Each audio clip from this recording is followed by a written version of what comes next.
আজ যাচ্ছি বার্থডে বয়ের জন্য গিফট কিনতে, কিন্তু কি গিফট চলো দেখাচ্ছি। এখন টাটা, চলো বেরিয়ে পড়ি। এই যে শুধু আমি যাব, আমার সাথে আমার সঙ্গীও যাবে। আমি তো একা কোনো দিন যাই না। এই যে ভাই গিফট কিনবে আর ভাই আসবে না, সেটা হতে পারে? জুনের 7 তারিখ ওর বার্থডে, আর বার্থডে বেসিসে ও বলেছিল, অনেকগুলো অপশন ওকে দিয়েছিলাম, বাট তার মধ্যে ও চুজ করেছিল যে আমি হেলমেট নেবো। তো এখানে আমরা গেছিলাম ব্যানার্জিতে ট্রাঙ্ক রোড, সেখান থেকে হেলমেট ওর অনেকগুলোই পছন্দ হলো, কিন্তু এখানে রেঞ্জটা অনেকটা হাই।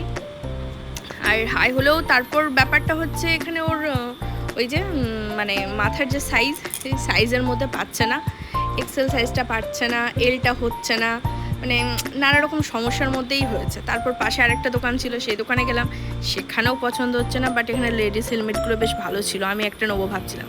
আর ভাই যতক্ষণ হেলমেট দেখছিল, চশমাটা আমার হাতে ছিল, তাই একটু পোজ মেরে ছবি তুলছিলাম যে কীরকম লাগছে আর কি।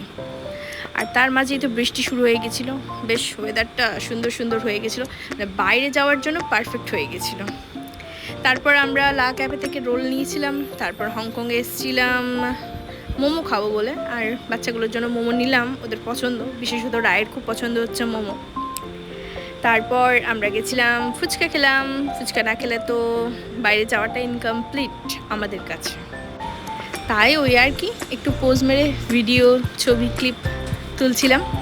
তারপর এসেছিলাম লন্ডন বেকারিতে, এটা আমাদের এখানে নতুন হয়েছে।